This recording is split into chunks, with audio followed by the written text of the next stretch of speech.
and I always kept myself aware of what I was doing. I was there to perform a job. I did it to the best of my ability, and that's how it happened. But see, you had a foundation, you had an education, and without the education, you'd have never had the opportunity to be hired at that first position. And that's why I tell people that, you know, the door of opportunity is opening wider and wider, although it's still not open all the way as it relates to females or minorities. But you are an example of a person who was able to go through the door of opportunity because you had prepared. It's the preparation and it's the education so that when the door opens, you're in a position to walk through that door. And I agree with you. I do believe education is the key. Certainly, the more knowledge you have, the more you can make yourself marketable for any positions that come up. And I was taught and raised that there's nothing that you can't do. Whatever you want to put your mind to, you are as good or better as the next person. And so you go for it, but I agree, preparation. And that's what, you know, we tell, you know, we want to get that message too across to our residents. You can still hold on to whatever that dream is you had when you were young. I tell our clients that when I speak in Section 8 briefing sessions, whatever you thought you wanted to do, it's not too late. You can still go out and do that. Is it going to be hard work? Yes, it is. Are you going to have to maybe go back to school, take some classes? Yes, you may have to do that. But at the end of the day, you can reach that goal depending on how hard you want to work for it. That's right. You've got to have a goal, and you've got to be determined to reach that goal. In spite of some of the barricades or the discouragement, it always helps to either have a mate, a parent, or someone to encourage you and to keep you keeping on, as Dr. Garrett used to say to everyone. Rachael, as a school board member, did you ever envision yourself years ago or growing up of being in that capacity? No, I had no idea I would end up where I'm at today. A lot of people have asked me that is what made you even want to be on the school board? But I've always been involved in the schools, with my kids being, of course, in the school system, either at the PTO level or whatever, but I just constantly stayed involved. And it wasn't until actually I met General, my husband, who encouraged me to, if I wanted to really make a difference, then you need to be in a position where you could help set policy or help actually change things. So he kind of opened my eyes to the political world. So I took advantage of his knowledge of knowing how to run a campaign and things like that, because he was my campaign manager. And well, he's quite a community activist, because I know that he used to be at the school board meetings. Way before I even thought about going. So he's been involved a long time and gave me a lot of background of some of the issues that the district had and has. And we've come a little bit further, but we're going to jump leaps and bounds here in the next couple of years with our new superintendent coming on.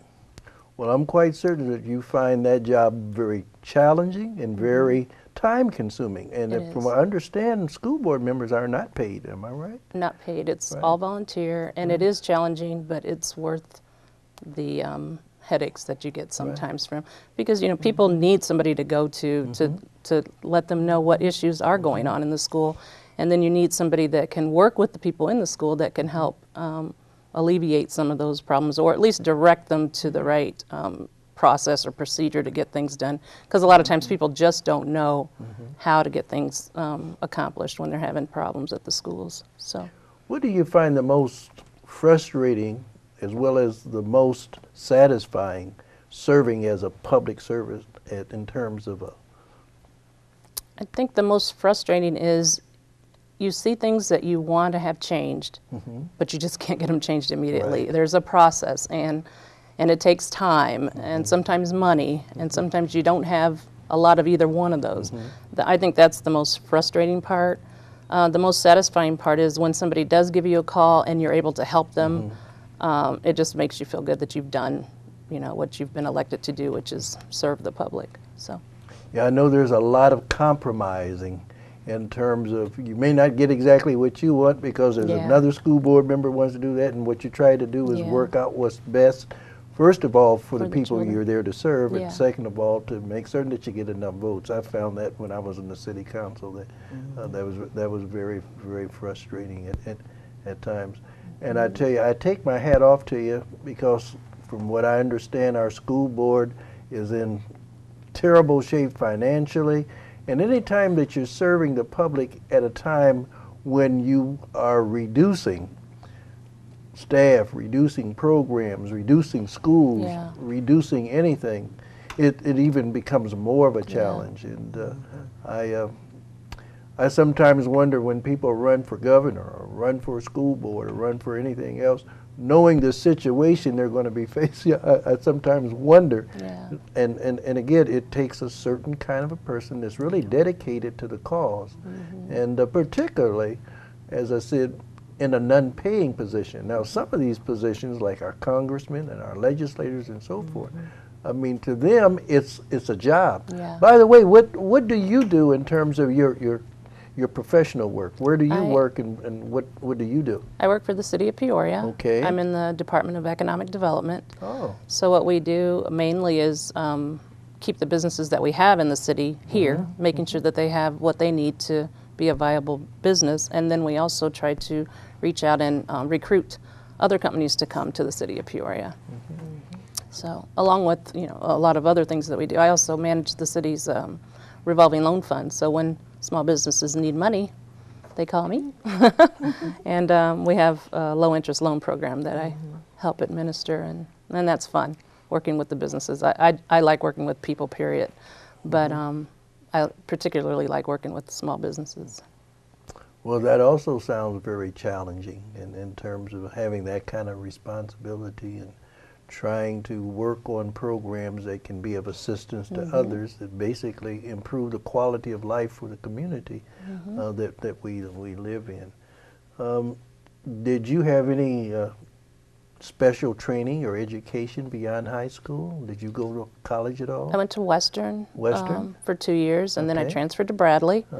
Didn't quite get all of my credits, so I had to go back to Bradley again. And actually, I just finished last year getting the credits I needed to actually get the degree. So that was a lot of work, but I'm glad I got it out of the way. Well, congratulations. Again, it's not important that you get it all at one time, although it might be easier. But I know I talked to a lady, and she was in her late 40s, and she was talking about, Ms. Bohannon, I want to get a degree from ICC, but I'll be 43 by the time I finish. Doesn't matter. I said, ma'am, you're going to be 43 in 3 years without it. Regardless. Wouldn't you rather be 43 and be looking in the rear view mirror of what you've done rather than still looking out the windshield of where you're going and what you want to do? And that's very important. And in fact, my purpose of having you two, of which you're just two of many young ladies who happen to be African American, who are in positions of leadership and responsibility. But I'm certainly hoping that there's some people out there tonight who can look at the two of you as an example if they can do it. And you were mentioning that, you were raising kids and you had to kind of make a detour. As I tell people, life is like in football. In football, there's a goal line, and your purpose is to reach the goal line. Sometimes you get the ball and you run all the way, but in most of the cases, you get knocked down. And that's the way it is in life, and that's the way it is in education. But you get back up and you're determined that I'm going to reach the goal line. And the two of you, to me, prove that point. And I'm glad that the two of you have shared your life and your successes as well as some of your frustrations. And I'm hoping that others that are hearing what you have to say can pick up on that and will be encouraged by that.